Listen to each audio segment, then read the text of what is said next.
18 সূরা কাহাফ। আশ্রয় চাই আল্লাহর, যেন শয়তান দূরে রয়। শুরু করিলাম আল্লাহর নামে, দয়ালু করুণাময়। প্রশংসা সব আল্লাহর, যিনি নিজ বান্দার পরে কিতাব দিলেন পূর্ণরূপে বক্রতাহীন করে, এবং ইহাকে করেন কায়েম করে দিতে হুঁশিয়ার। অবাধ্যদের জন্য রয়েছে কঠিন শাস্তি তার। সুকর্মশীল মুমিনদেরকে দিতে এই সুখবর, তাদের জন্য আছে প্রতিদান উত্তম বেহতর। সেখানে তাহারা চিরকাল রবে, হইবে চির অমর। আর তাহাদের করে দিতে সাবধান, যারা বলে থাকে গ্রহণ করেন আল্লাহ ও সন্তান। এ বিষয়ে কোনো জ্ঞান ও প্রমাণ না তো তাহাদের আছে, না ছিল তাদের পূর্ববর্তী বাপদাদাদের কাছে। এটা গুরুতর কথা যা তাদের মুখ থেকে বের হয়। তারা যাহা বলে তাহা তো মিথ্যা ব্যতীত কিছুই নয়।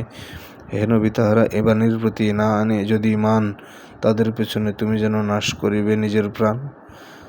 জমিনে যা আছে সবই শোভাকর করেছি তাহার তরে, মানুষের মাঝে বুঝে নিতে কারা বেশি ভালো কাজ করে। নিশ্চয়ই আমি যাহা কিছু আছে এই পৃথিবী পরে পরিণত করে দেব একদিন সমতল প্রান্তরে। গুহাবাসীদের বিষয়ে হে নবী, বলে কি তোমার মন? তারা কি ছিল বেশি বিস্ময়কর আমার নিদর্শন? যুবকের দল যখন গুহায় নিয়েছিল আশ্রয়, আল্লাহর কাছে বলেছিল তারা, হে মালিক দয়াময়, আমাদের প্রতি নাজিল করুন আপনার রহমত, আমাদের কাছে দেখান সঠিক কল্যাণকর পথ। অতঃপর আমি তাদের কান ঘুম পর্দায় ঢেকে অনেক বছর গুহায় তাদের লুকিয়ে দিলাম রেখে। আবার তাদের জাগালাম আমি জেনে নিতে এ কথা যে, দুদলের কারা জানে কতকাল ছিল এ গুহার মাঝে। তাদের কাহিনী যথাযথভাবে বলছি তোমার কাছে। তারা ছিল এক যুবদল, যারা বিশ্বাস আনিয়াছে নিজেদের প্রতিপালকের পরে, এবং তাদের আমি হিদায়াত পানে করিয়াছিলাম প্রভূত অগ্রগামী। আমি তাহাদের দৃঢ় করিলাম, সাহস দিলাম বুকে, যখন তাহারা দাঁড়িয়ে বলল বাদশার সম্মুখে, আকাশ মাটির অধিপতি যিনি, তিনিই মোদের প্রভু। তাকে ছাড়া আর কাউকে মাবুদ ডাকব না মোরা কভু। যদিও বা ডাকি মোদের সে ডাক অমূলক হবে তবু। এরা আমাদের স্বজাতি, যাহারা তাহার মোকাবেলায় নিজেরাই আরো অনেক মাবুদ বানিয়ে নিয়েছে। হায়, তাদের গড়া মাবুদেরা সব সত্যই হয় যদি, কেন তবে কোনো স্পষ্ট প্রমাণ রাখেন অদ্যাবধি? যাহারা মিথ্যা আরোপ করিবে বিরুদ্ধে আল্লাহর, তাদের চেয়ে অধিক জালিম কারা হতে পারে? আর সাথী বন্ধুরা, তোমরা যখন হয়ে গেছ বিচ্ছিন্ন তাহাদের থেকে, এবং মাবুদ করিয়া তৈরি করিয়া ভিন্ন, যাহাদের তারা ইবাদত করে আল্লাহর পরিবর্তে, তবে দেরি নয়, নাও আশ্রয়, চলো ওই গুহা গর্তে।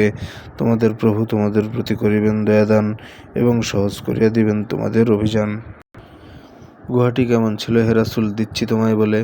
উদয়কালে দেখিতে সূর্য ডান দিক দিয়ে গেছে চলে, অস্তবেলায় বাম পাশে ধরে সূর্য পড়েছে ঢলে।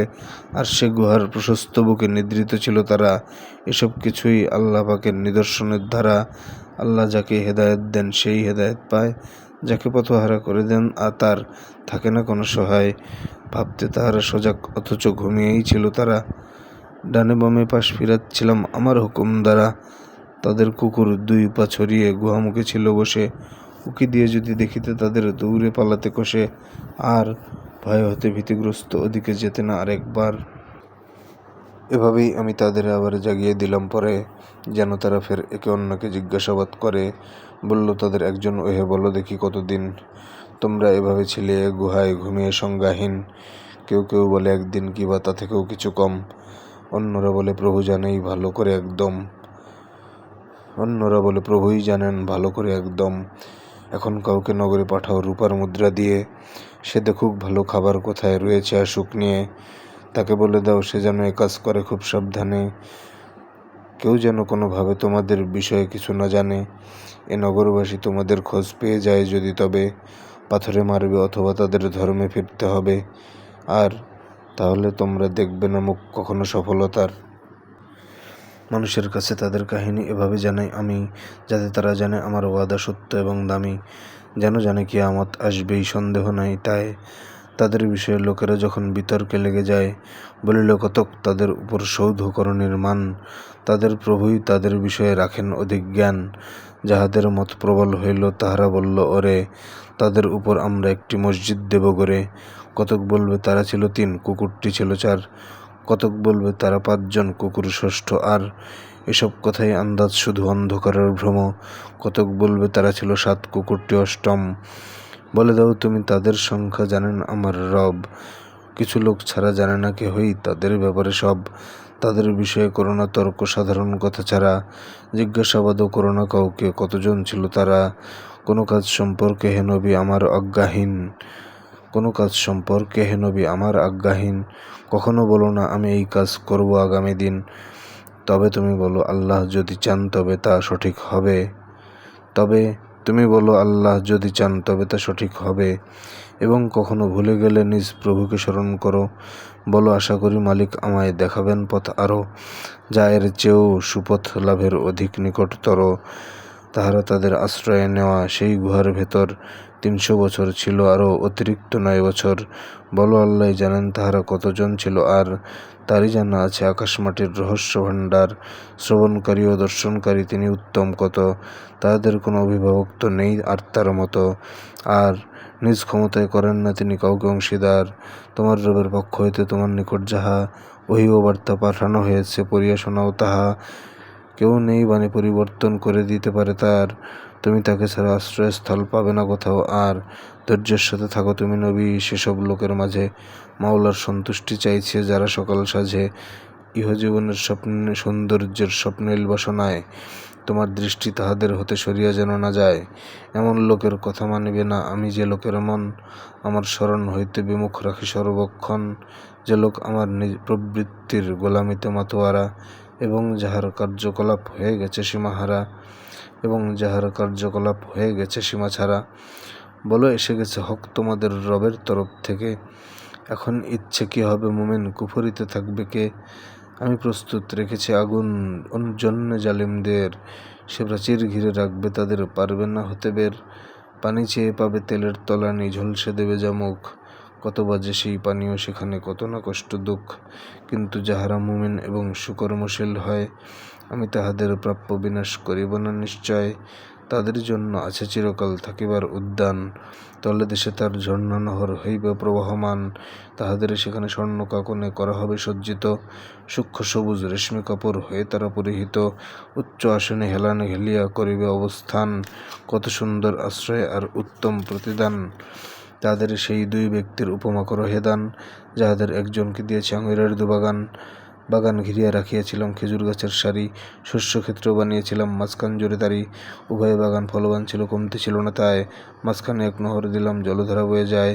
সেই ব্যক্তির ধন সম্পদ প্রচুর হইল পরে, কোনো একবার সঙ্গীকে তার বলিল গর্ব করে, তোমার চাইতে ধন সম্পদ আমার অনেক বেশি, মানব বলেও তোমার চাইতে শক্ত আমার বেশি। নিজের উপর সেই অবিচারী বাগানে ঢুকলো তার, বলল সে মনে হয় না বাগান নষ্ট হইবে আর। আমার কখনো হয় না তো মনে কিয়ামত আর আছে, যদিও ফিরিয়ে নেওয়া হয় মরে প্রতিপালকের কাছে। তবে সেখানেও জানি এর চেয়ে ভালো স্থানটি আমার রবে। তার সে সঙ্গী কোথায় কোথায় বলল এবার তাকে, তুমি অস্বীকার করছো কি আজ সে মহান আল্লাহকে? মাটি ও শুক্র হইতে তোমায় নিয়েছেন যিনি করে, সুস্থ সবল মানুষের রূপ দিয়েছেন তারপরে। আমি বিশ্বাস করি যে আমার মালিক তো আল্লাহই, আমার রবের সঙ্গে শরিক কাউকে করি না তাই। নিজের বাগানে প্রবেশের কালে বললে না কেন ভাই, আল্লাহ যা চান তিনি ছাড়া কোনো সাধ্য কারও নাই। যদি আমার ধন সম্পদ তোমার চাইতে কম, সে তোমার বিভ্রম। হয়তো আরও ভালো কিছু করবেন আমায় দান, আসমানি বালা পাঠিয়ে ধ্বংস করবেন এ বাগান, ফলে বাগান হয়ে যাবে এক তরহীন বিয়াবান। কিবা তার পানি নেমে চলে যাবে মাটির নিম্ন স্তরে, আর তুমি তার সন্ধান আর পাবে না চেষ্টা করে।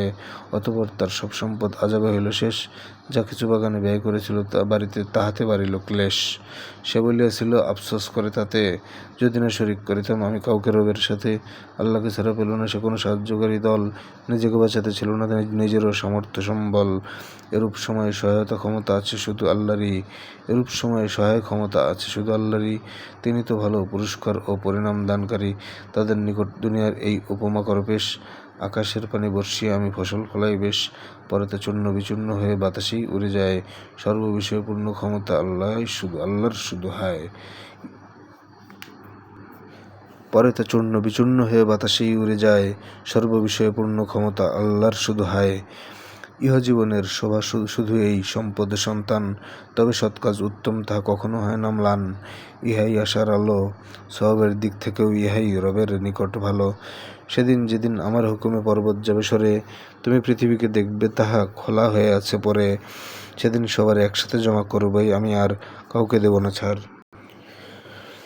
সবারে তোমার রবের সামনে সারি বেঁধে আনা হবে। বলবো যেভাবে বানিয়েছিলাম সেভাবেই এলে সবে, অথচ তোমরা মনে করেছিলে হায় তোমাদের তরে আনবো না এই অন্তিম অধ্যায়। সবার সামনে রেখে দেওয়া হবে আমলনামাটি তার, নাফরমান করবে তা দেখে আতঙ্কে হাহাকার। হায় আমাদের দুর্ভোগ, এটা কেমন কিতাব ওরে রেখেছে মোদের ছোট বড় সব কর্ম হিসাব করে। তারা তাদের যত কৃতকাজ সামনে দেখিবে সব। কারোর প্রতি কোনো অবিচার করবেন না তোমাদের রব, কারোর প্রতি কোনো অবিচার করবেন না তোমার রব। সেদিন কথা মনে করো, আমি ফেরেশতাদের জবে বলিয়াছিলাম আদমকে আজ সিজদা করিতে হবে। অতঃপর এক ইবলিস ছাড়া সিজদা করিল সবে। ইবলিস ছিল জিন, সে তার রবের হুকুম তামিল করল না সেই দিন। তবু কি তোমরা আমি ছাড়া অভিভাবক বানাও তাকে, অথচ তাহারা তোমাদের সাথে শত্রুতা করে থাকে। অভিভাবকের এমন বদল জালিমগণের তরে, কত না মন্দ ওরে। আকাশ জমিন সৃষ্টিকালেও তাদের রাখিনি সাথে, রাখিনি তখনও যখন তাদের গড়েছি নিজের হাতে। আমি তো এমন না যে পথহারাকারীদেরকে বানাবো সহযোগী নিজ কাজে। যেদিন তাদের বলিবেন খোদা আজকে তাদের ডাকো, যাদের তোমরা আমার সহিত শরিক ভাবিয়া থাকো, তাদের ডাকলেও ওরা কোনো সাড়া দেবে না তাদের পানে। ধ্বংসের ফাঁদ রেখে দেব আমি তাহাদের মাঝখানে। পাপীরা আগুন দেখিয়া বুঝবে পুরিবে সেখানে হায়, কিন্তু তা থেকে পরিত্রাণের পাবে না কোনো উপায়। আমি সব কিছু নানাভাবে খুলে বলেছি এ কোরআনে মানুষের কল্যাণে, তবে মানুষেরা সর্বাপেক্ষা তর্ক করিতে জানে। যখন আমার হৃদায়ত এসে গেছে মানুষের কাছে, ঈমান নেয় তওবা না করে তবু তারা বসে আছে। তাদের সাথেও পূর্বসূরির মতো যেন কিছু ঘটে, অথবা আযাব চলে আসে যেন তাদের সন্নিকটে। আমি তো রাসূলগণকে পাঠাই সুখবর দিতে আর করে দিতে হুঁশিয়ার। তর্কের তরে কাফেরেরা করে মিথ্যাকে আশ্রয়, তার দ্বারা চায় কাফেরেরা হায় সত্যের পরাজয়। আমার আয়াত এবং যা থেকে করা হয় সাবধান, এরা সব কিছু বানিয়ে নিয়েছে ঠাট্টার উপাদান। সে লোকের চেয়ে কে বা আর বড় অনাচারী হতে পারে?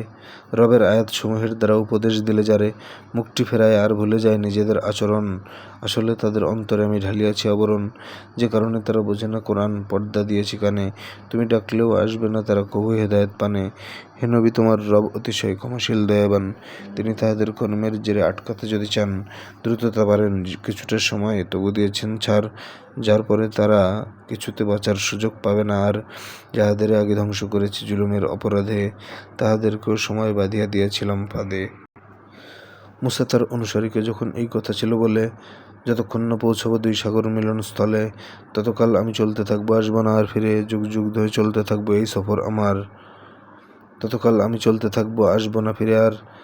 যুগ যুগ ধরে চলতে থাকবে এই সফর আমার। যখন তাহারা পৌঁছালো দুই সাগরের মোহনায়, তাদের সাথে মাছটির কথা ভুলে গেল তারা হায়। সেটি গুহাপথ তৈরি করে ঢুকে গেল দরিয়ায়। কিছু দূরে গিয়ে মুসা বলে, সাথী খাবার তো বের করো, সত্যিই আজ সফরে আমরা ক্লান্ত হয়েছি বড়। সে বলিল, মুসা আপনি জানেন আমরা যখন হায় বসে বিশ্রাম করিতেছিলাম শিলাপাথরের গায়ে, মাছটির কথা ভুলিয়ে গিয়েছিলাম যে কোনো ফাঁকে। শয়তান মোরে ভুলিয়ে দিয়েছে জানাতে তা আপনাকে। আর সে মাছটি হঠাৎ সেখানে আমাকে অবাক করে সাগরের বুকে চলে গিয়েছিল নিজের পত্রী ধরে। মুসা বলে, এই জায়গাটিই তো খুঁজছি সাগর তীরে। অতঃপর পদচিহ্ন ধরিয়া চলিল তাহারা ফিরে। অতঃপর তারা পেল আমার এক বান্দার সন্ধান, যাকে বিশেষ রহমত আমি করিয়াছিলাম দান, শিখিয়েছিলাম আমার তরফ হইতে বিশেষ জ্ঞান।